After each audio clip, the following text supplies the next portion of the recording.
Mtazamaji wa Azam FC TV, ni siku nyingine tena hii, na tumaini uko mzima na salama kabisa kwa ajili ya kuangalia Azam FC TV kwa kile ambacho tumekuandalia kwa siku hii ya leo. Lakini kubwa kabisa katika mazungumzo yetu leo, tunaye mchezaji ambaye ni kati ya wachezaji walioweza kusaidia kuipandisha daraja na kushiriki ligi kuu ya Tanzania bara, wakati huo Azam FC ikishiriki ligi daraja la kwanza huko Dodoma na kuweza kushinda takriban michezo yote, lakini iliweza kutoa sare mchezo mmoja.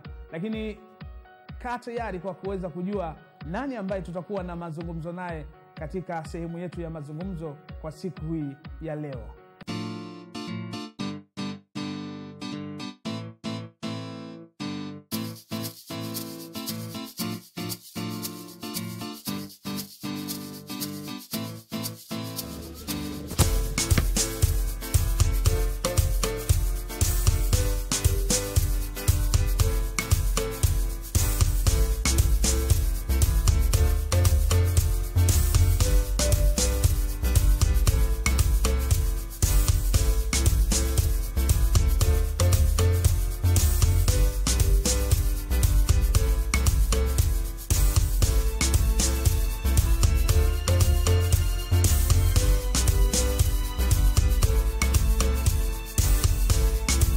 Serebuka na Azam Cola, kinywaji murwa kutoka Azam. Azam.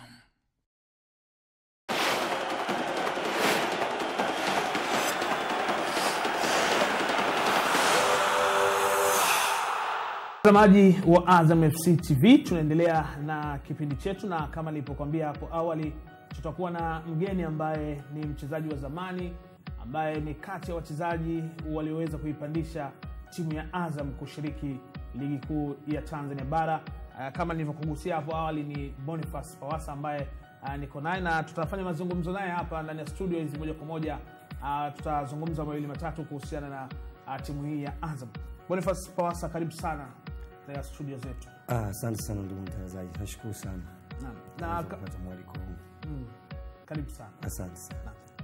Moja kwa moja sasa tunaanza mazungumzo yetu, mtazamaji wa Azam FC TV, na kubwa kabisa labda Boniface Pawasa, kutaka kujua ni kwamba wewe ni kati ya wachezaji ambao waliweza kuipandisha timu ya Azam FC kutoka maligi za daraja za chini kabisa mpaka kuweza kucheza ligi kuu. Pengine labda tuambie kidogo huko mustakabali ulikuwaje? Kiukweli nilikuwa ni mmoja wa wachezaji tuliochangia kuipandisha Azam kufika hapa ilipofika. Nakumbuka nilikuwa natoka kucheza professional Oman. Natoka Oman, nilikuwa nimerudi katika muda mfupi likizo, lakini nilikutana na viongozi wa Azam nikiwa nafanya mazoezi ustawi wa jamii pale, na wakaniambia wamebakisha mechi moja kuingia kwenda kituo kupanda daraja kuja Premier. Wakahitaji mchango wangu, wakaniomba niweze kushirikiana nao kuweza kuipandisha timu. Kwa makubaliano na maslahi tulikuwa tumekaa mezani, tumeongea na Yusuf na mkurugenzi Abubakar, tulifikia kina na mimi niliweza kuondoka na timu hapa kuelekea Dodoma, ambako kituo chetu kilikuwa Dodoma. Nakumbuka pale Dodoma tulikuwa kuna timu Mbagala Market, tulikuwa tuna Kijiweni kutoka Mbeya, tulikuwa tuna Majimaji kutoka Songea, na tulikuwa tuna timu nyingine nafikiri sisi. Timu zilikuwa 4, lakini tulikuwa tuna makundi mawili, lakini kwenye kundi letu tulibahatika kutoka namba 1. Na kipindi kile tulikuwa tuna wachezaji ambao nasema waliobaki kwenye timu sasa hivi, naweza kuwasema tulikuwa nao. Nafikiri tulikuwa na mchezaji kama Abubakar Shwaboy na John Boko, na nashukuru Mwenyezi Mungu, hao ndio ambao wamebaki nafikiri kwenye timu wako. Na labda nimesikia Malika Ndeule amerudishwa kutoka alipelekwa mkopo, amerudishwa tena Azam na Malika Ndeule. Nilikuwa na kikundi cha vijana ambao kiukweli mimi nafikiri nilikuwa mmoja, watu wazima tulikuwa mimi, alikuwa Nyenge, Steven Nyenge na Kambalufu.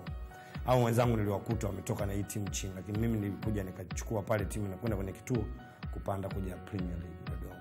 Hiyo ilikuwa ni ligi daraja la kwanza. Ligi daraja la kwanza kuja Premier League. Na ulisema ulikuwa kwenye mapumziko. Nilikuwa kule uliachana na soka kucheza kule. Kule nilikuwa nimemaliza ligi, ilikuwa imeisha Oman. tumemaliza msimu wetu wa ligi Oman, tunatoka Oman sasa narudi nyumbani kuja kupumzika. Kwa hiyo sasa ukaamua sasa kwenda moja kwa moja katika timu ya kwa kutokana na maslahi ambayo nilikuwa nimekubaliana nayo watu wa Azam, na niliridhika kwa sababu kuna mambo yangu nilikuwa nakuja nataka niyafuatilie hapa nyumbani baada ya kukaa ugaibuni muda mrefu sana, takriban miaka, nimeondoka tangu mwaka 2006, takriban kama miaka 4-5 nilikaa mbali na familia, na nilihitaji kukaa karibu na familia na kuangalia mambo yangu mengine, miradi yangu mengine ambayo niliacha huko. Kwa hiyo kutokana na makubaliano yangu mimi na watu wa Azam, nilifikia mwafaka kuweza kushirikiana nao na kuitumikia Azam. Na timu ya Azam ulienda nayo mpaka wapi sasa mara baada ya kufanikiwa kuipandisha ligi? Tumeipandisha ligi Azam pale kwa kuweza kushinda mechi zote Dodoma, isipokuwa tulitoa draw mechi moja tu ya Mbagala Market. Nakumbuka kipindi kile Mbagala Market alikuwepo kijana Bwana Samata ambaye hakuweza kwa kweli kutupa sana kashikashi, lakini kijana ambaye alinipa sana changamoto, na nakumbuka kutoka hapo nilimpoint ajiunge na sisi Azam, na vile vile niliweza kutoa changamoto ya kumpoint kijana huyu John Boko leo, kumwamini sana. Niliwaambia tumwamini kwa sababu niliamini kwamba katika muda huu sasa hivi na striker warefu kidogo walikuwa hawapo, naye alitusaidia. Lakini baadaye tulipandisha timu vizuri. Tulipata matatizo tu kwamba wakati tumepandisha timu tulikuja tukakutana na timu zote zimeshasajili, na muda wa usajili ulikuwa unakaribia kuisha, umebakia wiki 2, isipokuwa sisi tuliongezewa mwezi mmoja kwa sababu tulikuwa tumetoka kupanda.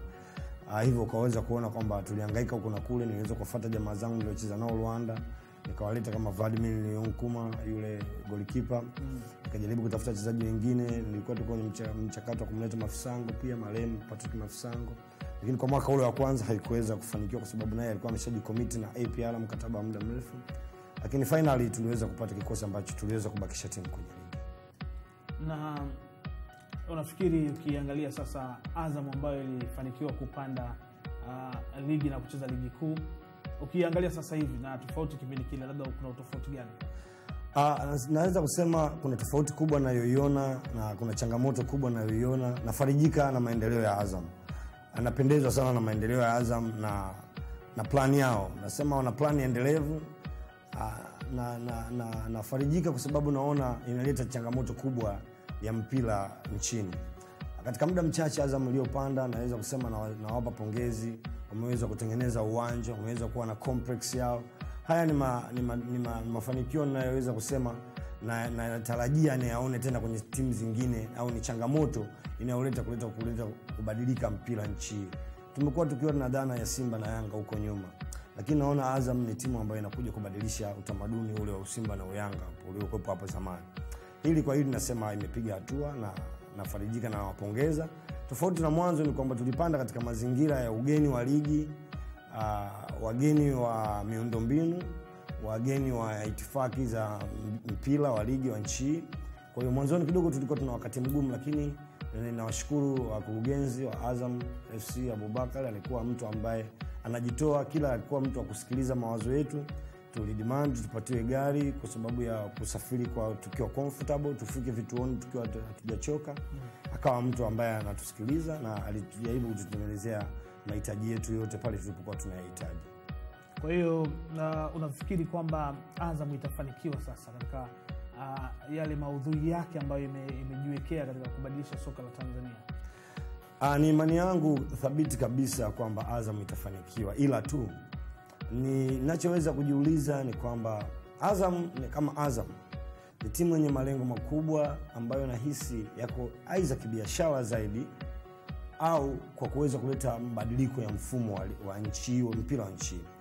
Lakini tu sidhani, na wasiwasi wangu ni kwamba imekuwa ilinishtua ilipomtoa kocha huyu walioanza naye, aliweza kuwapatia nafasi ya pili na kumpa kibarua kocha mwingine. Na nilikuwa mtu ambaye nimesimama upande wa kuwatetea wachezaji na kujaribu kuwashauri watafute walimu ambao wataibadilisha taswira ya mpira ya Azam na kuleta changamoto kwa hivi vilabu vikubwa vya Simba na Yanga. Na hilo wamefanikiwa. Ila isipokuwa tu najaribu kuwashauri kwamba waangalie ushauri wao na waangalie malengo yao. Waende direct kwenye kutimiza malengo yao. Kama wamekuja kuwasaidia wachezaji wa Kitanzania, wajaribu kuwainua wachezaji wadogo wa Kitanzania na kuweza kuwakamilisha ndoto zao. Namshukuru Yusuf kwa sababu namjua kama agent. lakini ningefurahi zaidi leo Yusufu. Nimesikia juzi kwamba amemuuza Ngasa. Hii ni changamoto na ni upeo mwingine, na nashukuru kwamba wanafunua sasa vichwa vya wachezaji wa Kitanzania, kwamba wanafungua, wanaweka daraja. There is a bond between soka ya Tanzania na soka ya nje. Kwa hiyo wameweka daraja, lakini ni kwamba tu waendelee hivyo na wasikate tamaa.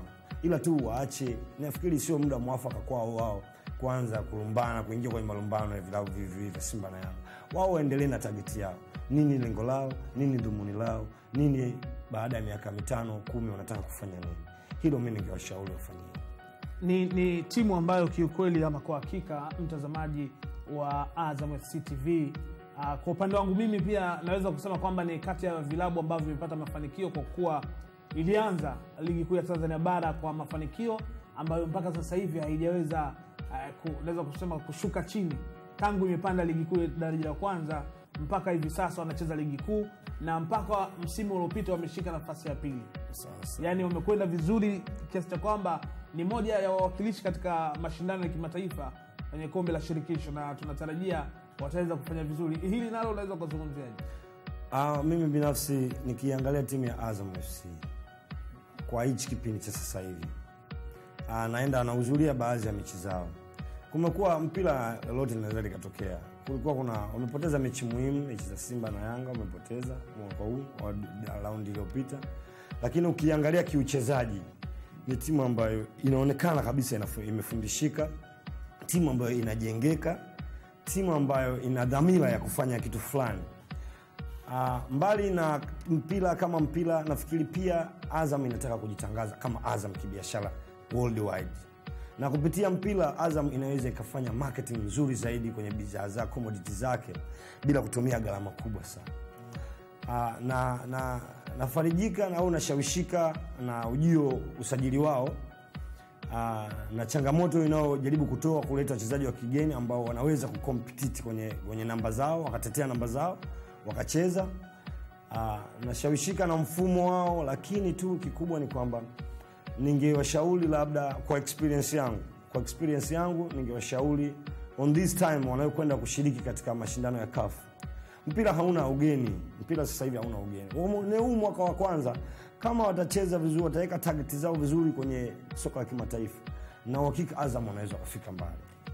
Lakini Boni, katika kuleta mabadiliko ya soka, sidhani kama Azam peke yake itaweza. Lazima wadau wote wa soka na baadhi ya vilabu tu watu wakubaliane na hiyo hali halisi ambayo inataka kutokea. Kwa peke yake kama Azam yenyewe sidhani kama itaweza kufanikiwa kwa kweli. Kwanza Azam inabidi simame kama Azam. Ili lazima liwepo, wao lazima wajitambue.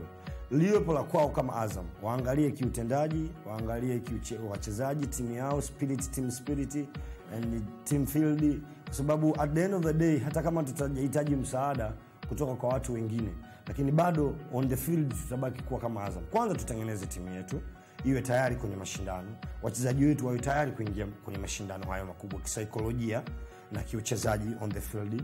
Pili, tunahitaji msaada mkubwa, mbinu na msaada wa uwezo. Nikisema uwezo ni kwamba uwenyeji wa kwenye mashindano.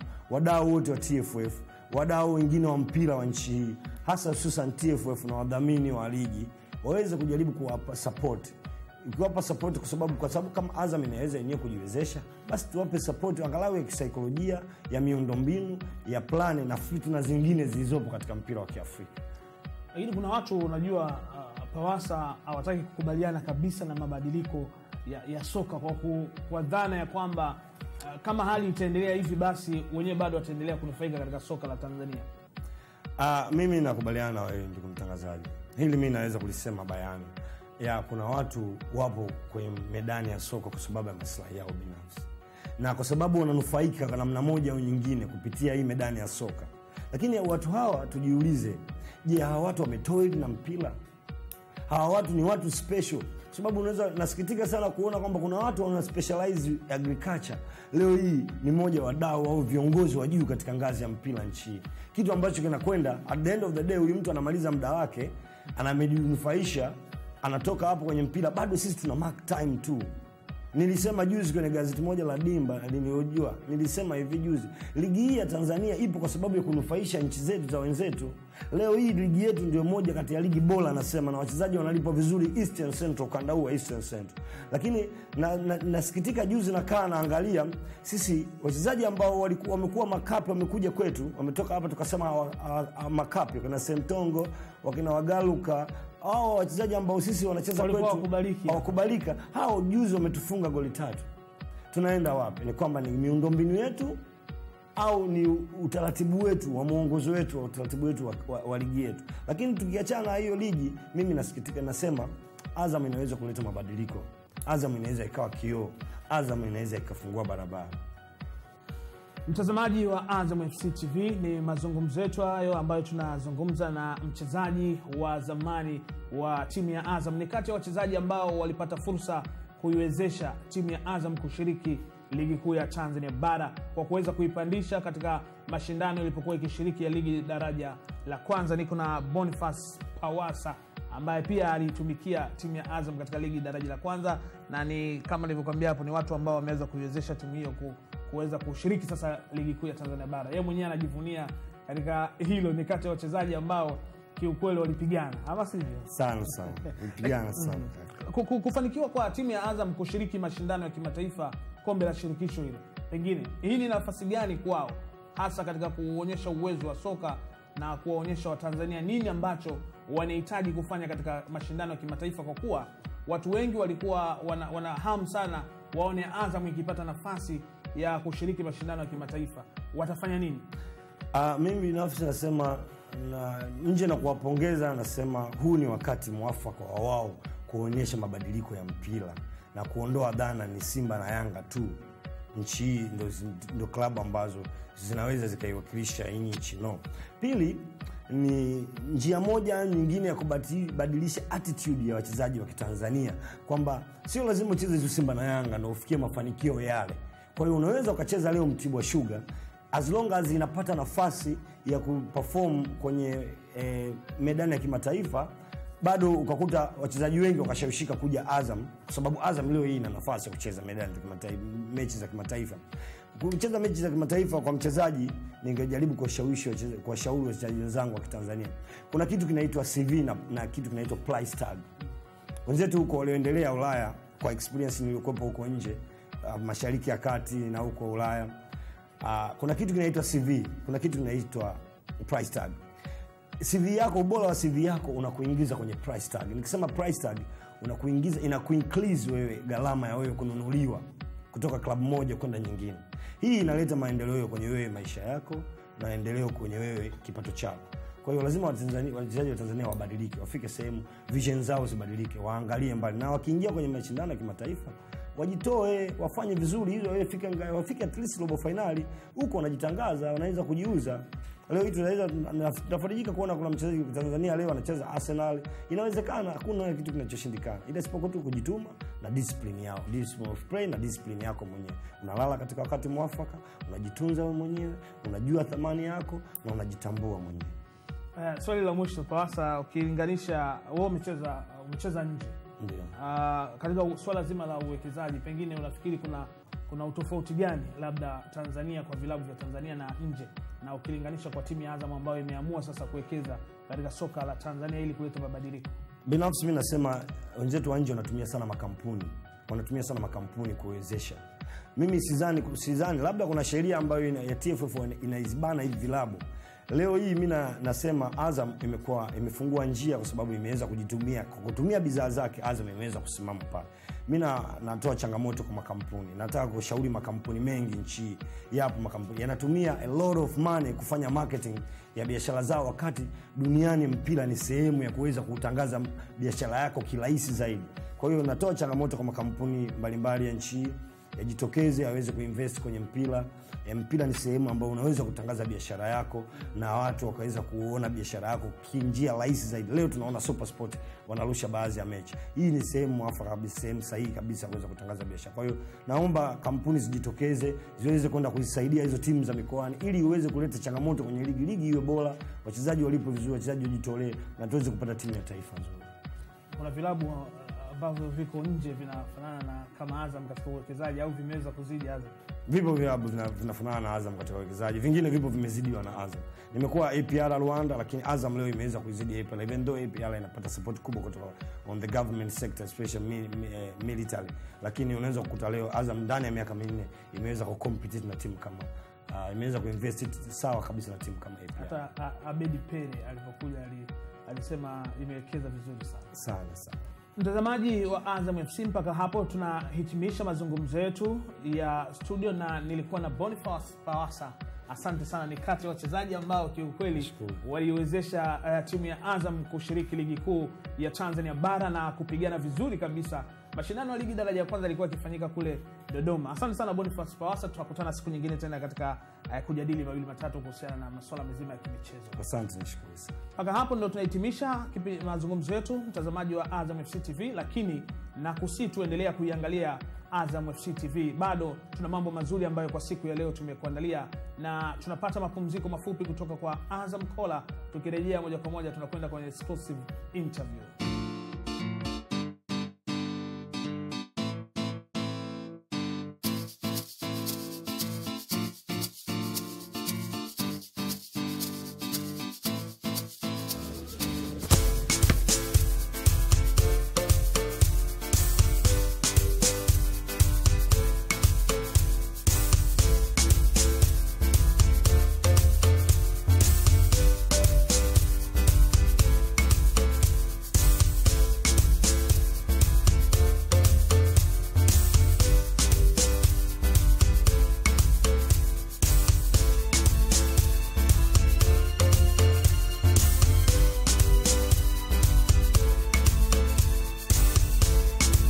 Serebuka na Azam Kola, kinywaji murwa kutoka Azam. Azam.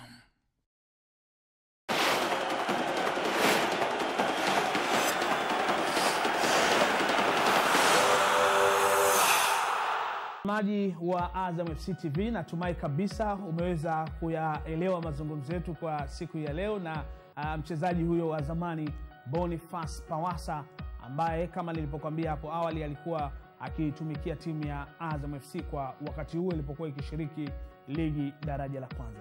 Lakini kipindi hiki sasa ni kipindi cha usajili wa dirisha dogo, ambako raundi ya kwanza ya ligi kuu ya Tanzania bara, mtazamaji wa Azam FC, imemalizika. Kwa hiyo sasa imetoa fursa kwa baadhi ya vilabu kuweza kusajili wachezaji ambao wataweza kuitumikia vilabu vyao hivyo katika kipindi hiki cha usajili wa dirisha dogo. Lakini kwa upande wa timu ya Azam FC, ni moja kati ya vilabu ambavyo vimepanga kuongeza baadhi ya wachezaji kwa nafasi ambazo ina wahitaji. Lakini leo tumezungumza na baadhi ya wachezaji ambao wameongezwa katika kikosi cha timu ya Azam katika kusaidia kwa raundi ya pili na mashindano ya kimataifa. Unataka kujua ni kina nani ambao tumezungumza nao? Angalia Azam FC TV. Mimi naitwa Uhuru Selemani, ni attacking midfield wa Azam FC. Nimetokea Simba Sports Club na nimejiunga na Azam FC kwa msimu mpya unaofuata. Nisikia furaha sana kujiunga na timu ya Azam kwa kuwa naamini Azam ni timu bora ambayo ina malengo ya kufika mbali. Kwa na mimi kama mchezaji ambaye nina malengo, nimeamua kujiunga na Azam na nimekubali kwa moyo wangu wote, na nitaitumikia Azam FC kwa uwezo wangu, na kwa kumuomba Mwenyezi Mungu naamini nitafanikiwa. Naitwa Malika Ndeule. Nimefurahi sana kujiunga na timu ya Azam kwa mara nyingine tena, na nitajitolea kwa hali na mali kupigania nafasi yangu na timu yangu.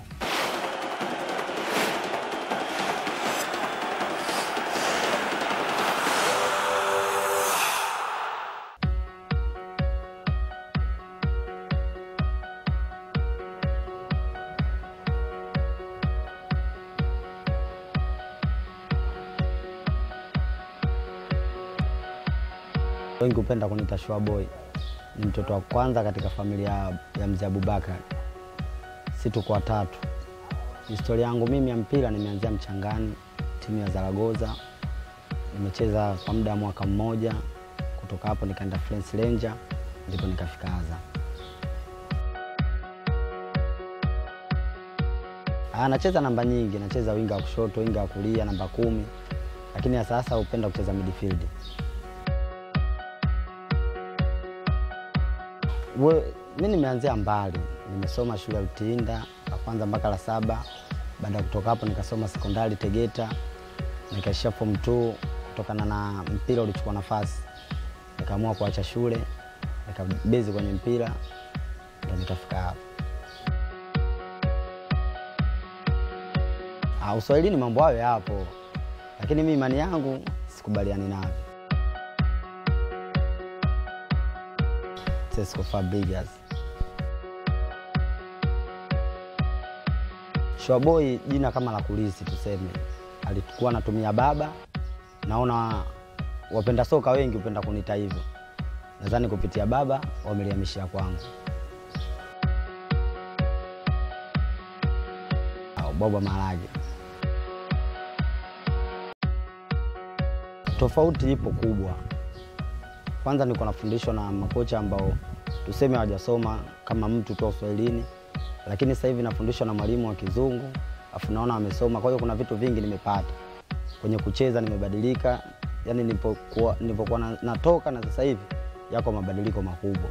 Sasa hivi nacheza kiushindani na kiufundi zaidi, tofauti na mwanzo. Kwa sababu mwalimu ananifundisha wa Kizungu afu amesoma, tofauti na mwanzo. Mke wangu ananipa support, ananihimiza kufanya mazoezi, ananiamsha asubuhi nije mazoezini, ananipa support. Kusikiliza muziki ndio kitu napenda. Basi.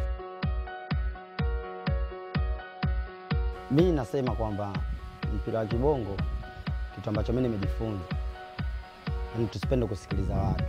Sijui uchezi, sijui mtu akakukatisha tamaa. Hapana. Usikate tamaa. Fanya mazoezi, timu yako itafika, utacheza. Hasa kwa chipkizi, yani wafanye sana mazoezi. Kama hujapata nafasi, ufanye mazoezi, itafika time. Usikate tamaa. Kila mtu ukimuuliza hakuna atakayekwambia nawaza bongo. Mimi nawaza kucheza Ulaya, sijapata nafasi. Kipatikana tacheza. Kitu ambacho sikipendi mtu kunisema vibaya. Ndio kitu kunisema vibaya. Yaani bora nifuate anaambie kuliko kunizungumzia pembeni. Ndio kitu ambacho sikipendi. Yaani mimi nasemea kwa wapenda soka au kwa wadau wa mpira, tuanze kuwekeza kwa vijana. Wakiwezesha wanaweza. Kwa tutolee macho sana vijana. Wapo wanaweza. Tanzania na watu talent. Kwa hiyo tuwape nafasi. Tutafika.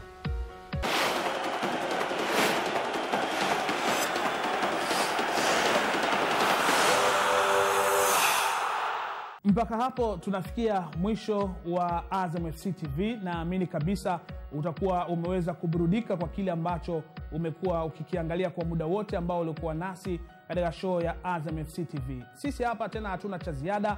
Tutakutana tena siku nyingine tena kwa ajili ya kukuletea mambo mbalimbali. Bado tuna mambo mengi sana ambayo tunahitaji kukuonyesha wewe popote pale ulipo.